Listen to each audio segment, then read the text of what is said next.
Welcome to today's edition of Business Masterclass.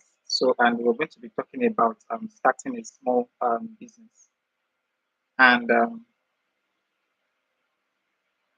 straight into the point, I would like to get some of your questions. So while you take a listen to the details of what we're sharing today. So if you have questions that you would like to ask, just drop them in the comment section. I'll take it up from there. Now, starting a business is a very crucial thing. Most of the people with entrepreneurial drive would like to start off with or would like to take on. Now, what exactly should you do or should you put into consideration before starting a small business or that small business that you intend to undertake? Now, here are the things that I'm going to take a list of them, then gradually we'll begin to take them one by one and work on them. So, first of all, is your business plan. Then you conduct your market research, which is the second thing to be done. Thirdly, we talk about that's creating that business plan this time around. Know your numbers, then getting started, finally growing that particular business that you intend to do. Okay, so now let's begin to consider each of these details gradually. So that business idea that is it an idea, is it a product? So the first of on this list now is trying to consider what kind of business do you want to do, what kind of business you want to do. So is it actually an idea, a product, or a service? So what exactly is it going to be? You have to first of all distinguish what it is going to be. More importantly, how it is going to help the target audience you intend to engage with. Whatever it is that you want to sell. Take for instance that it is a product or it is a service or it is an idea of innovation. You want to innovate on um, an existing solution to create a more better and more either more sophisticated, more better, or more simpler solution. It all depends on what you intend to accomplish. So now you need to sit down and refine it. So is it going to be if it's an idea, you have to refine that particular idea or refine the product you want to offer or refine the service you want to offer. But you want to be very certain that at the end of the day, when that product is launched, the service or the idea is launched, it offers value. It's designed to offer value to the target audience that you intend to engage. So that's what it is going to be. Then ensure that at the end of the day, it also solves the problem.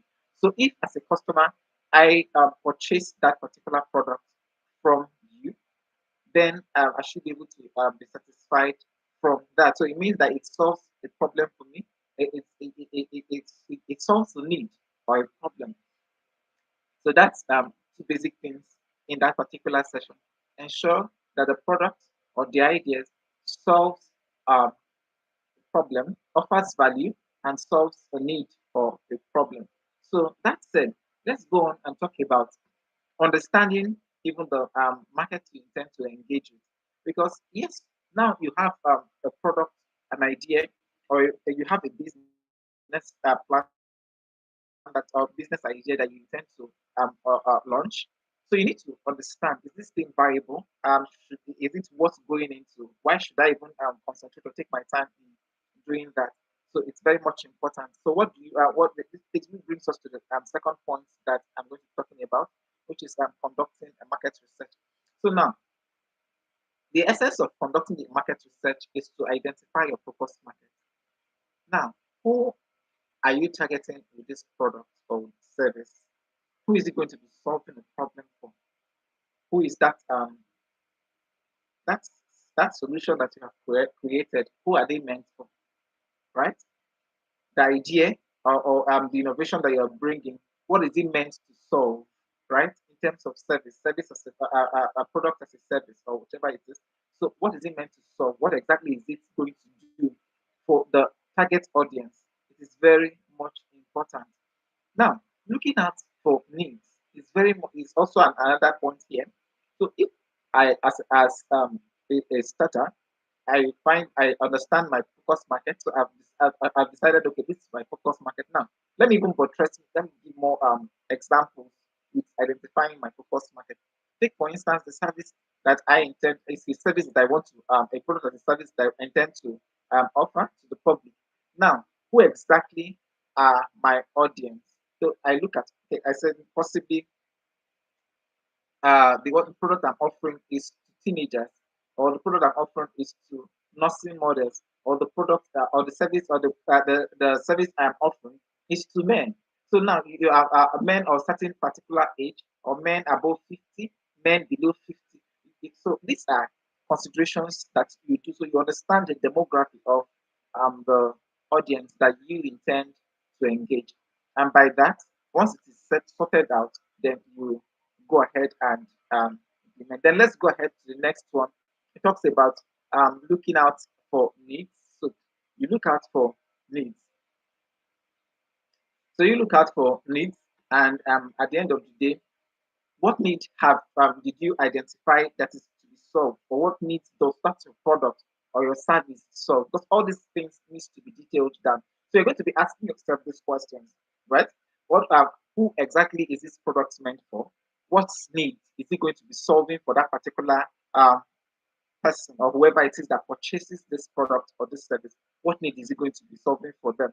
So now, take for instance, if it is about a let's say it's a fashion business. Now I say okay, and this fashion is just for teenagers. Okay, so now what's this? What is it going to be solving for teenagers? Right, teaching them about dress sense or helping them with dress sense and fashion. Okay, now since that is practically understood, then let's go on to talk about analyzing the existing solutions. So, what existing solutions do we currently have within that particular space? Because if as a starter, I am offering a solution, I'm offering a product. What does it mean? So I need to pay proper attention to be certain that there is an existing product, there's an existing service, and uh, this existing service, is it the same thing as to what I'm offering? And if it is not the same thing as to what I'm offering, then it means that I will have to innovate or change the process. Or if I'm going to offer the same thing as is what is existing, then it means I have to look out for what my competitive advantage would be, which is we're coming to that in the subsequent slides of this session.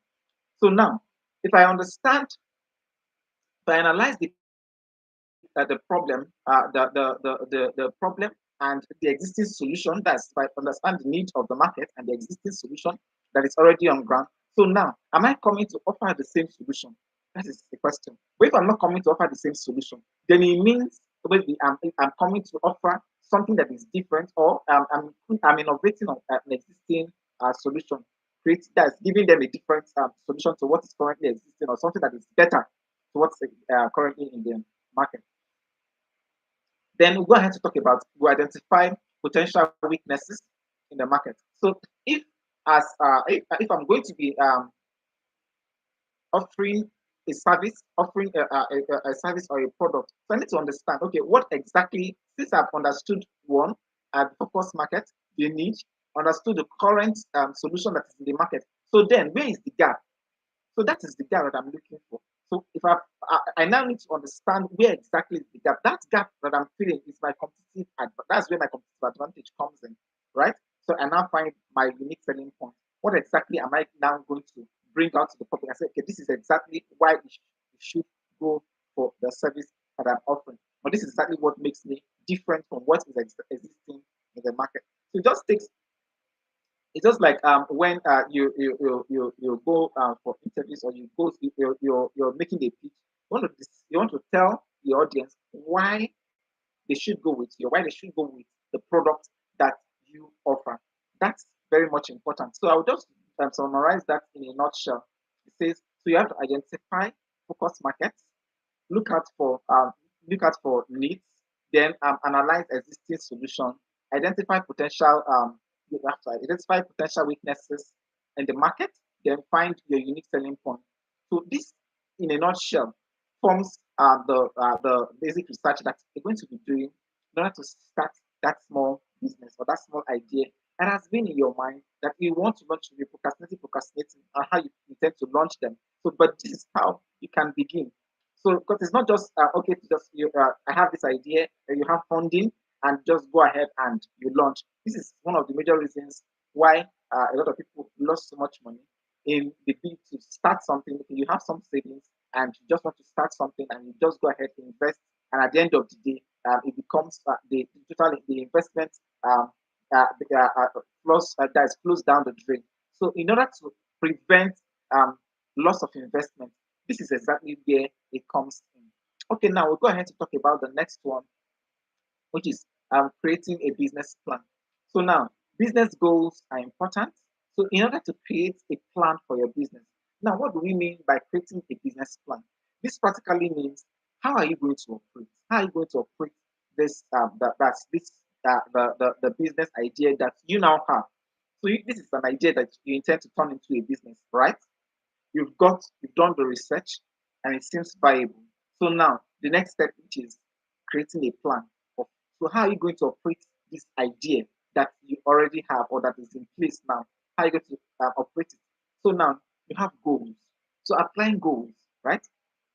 You're applying goals of what you want to accomplish. When the goals are properly applied, now, what does the goal do for you? It brings clarity, clarity to what needs to be accomplished per time, right? So when the goals are set, of course, we're going to discuss subsequently in subsequently with regards to setting goals and accomplishing them. When the goals are set, it is very much important that the strategies to accomplishing those goals are also made available. So when you set goals that you want to accomplish, you go ahead to talk about the strategies. What strategies have you designed to accomplish these set goals, right? Then the market analysis is also very important. The market analysis, very important. Then financial projections, then operational details. Now, what does this mean? You set business goals. This is what needs to be accomplished. Let's take, for instance, in the next 30 days or in the month of September, this is what is going to be accomplished. Now, the strategy, which is the how. How do we accomplish those goals that have been set, right? That's where the strategy comes in.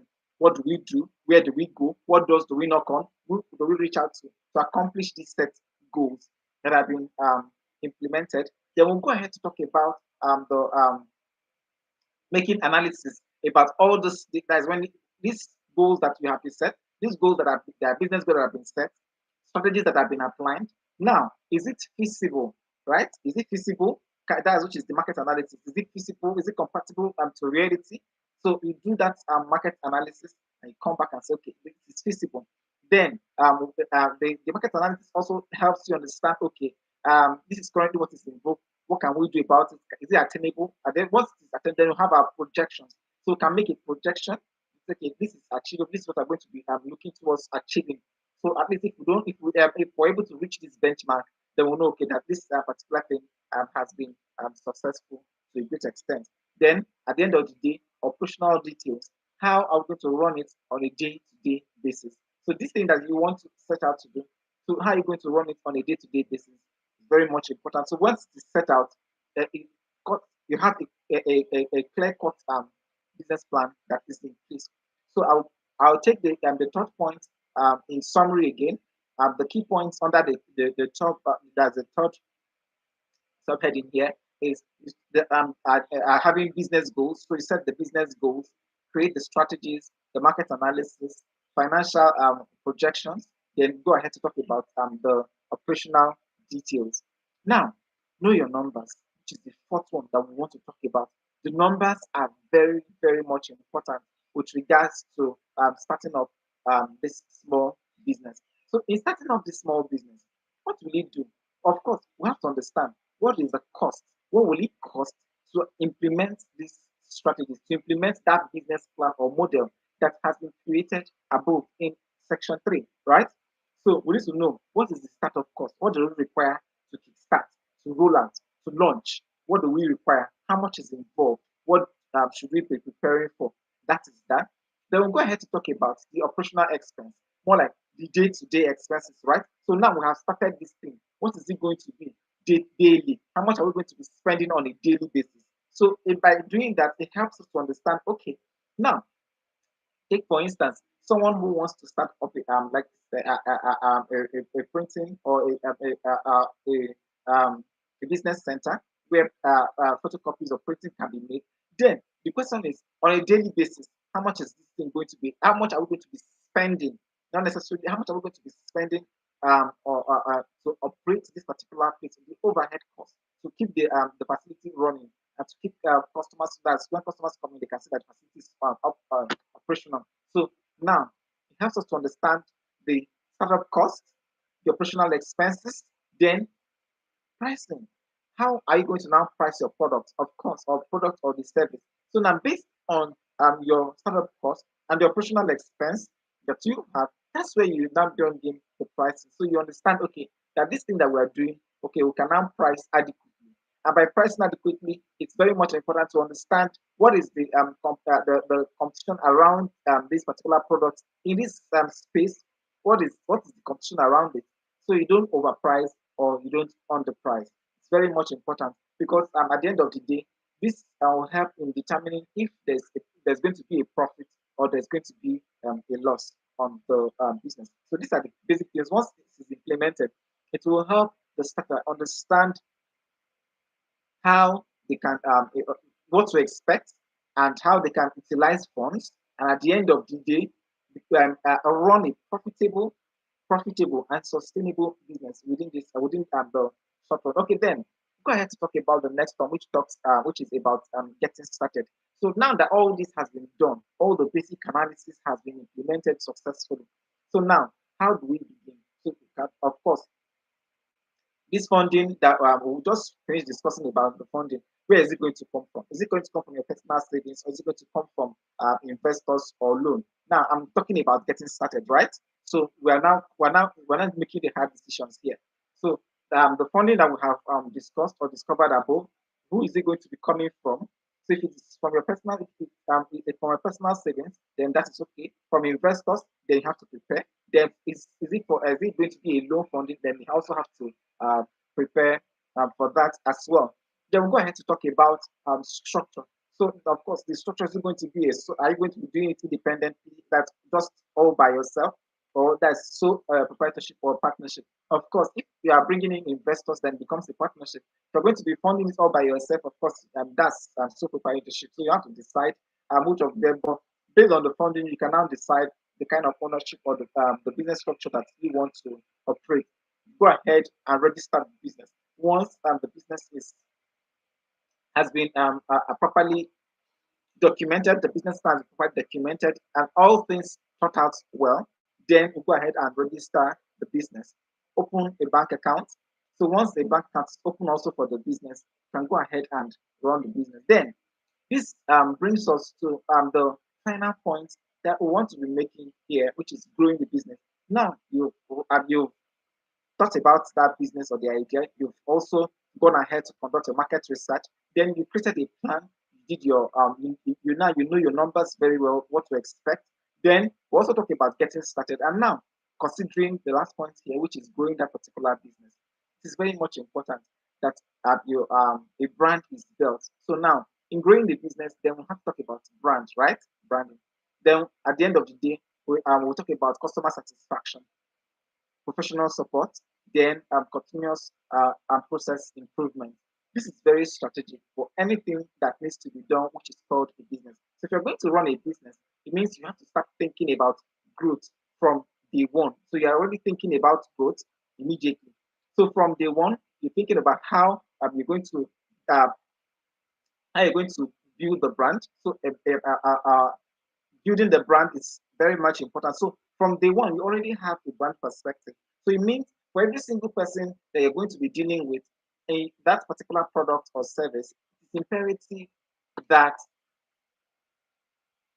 you're taking into cognizance that you're dealing with people and you're creating a brand, you're creating an image for that particular business that you're dealing with. So if you're going to be dealing with people, you have to be very important. You have to be very sure and careful that the customers are satisfied.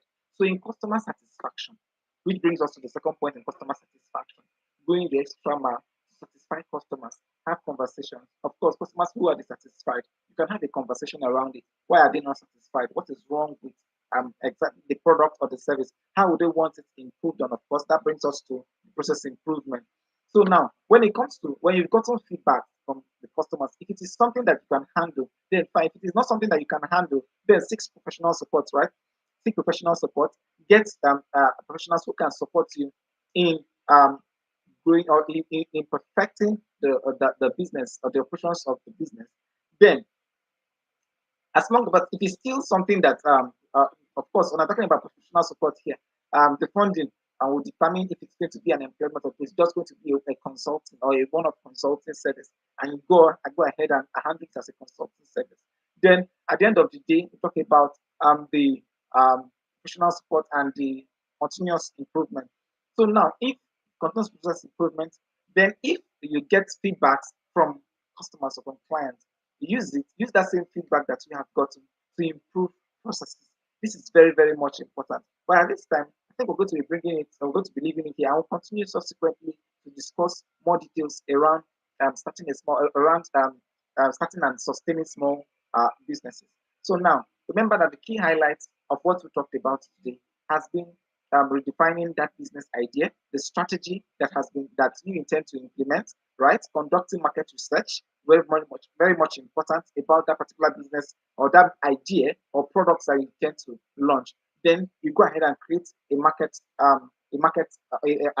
business plan, which is third on the list. Creating a business plan. Then fourth on the list is about knowing the numbers, what is expected, and that is what is expected for you to spend or for and as well as to receive. So you understand if this business is going to be operating at a loss or at a profit. Very much important. Then we talked about the fifth one, which is getting started. And finally, we ended it at growing your business. This is very much imperative. So if you've been procrastinating in starting up that idea, in launching that idea or that product or that service that is in your mind, or you already know how to improve on something, go ahead and implement it by just taking details of all that we have spoken here, put them into practice, and begin to improve. You see how it goes from there. Of course, great businesses that we have today has stemmed actually from little ideas and little products that are being sold or services sold to other people all around the world. That's how they became global businesses today. Well, it's great that thank you so much for taking your time to pay attention to this video. I'd like to ask you to if you are that you're interested in the business training session that we have, you can just go ahead and fill the link in the session below. That's going to be very much detailed than what we have here to help you start off or kickstart that business idea that you have in your mind or that you intend to launch. You've been sitting down on it. Remember, the idea will always that business idea that you have would if you don't take an action, if you don't take a step towards it, you see those ideas, you see them being implemented one day or let's say in months, in years, but the person is it's going to be implemented one way or the other. So now that you have the advantage, take the step right now and go ahead. So I think that is all for now. Please like, share, and subscribe to the channel. Thank you.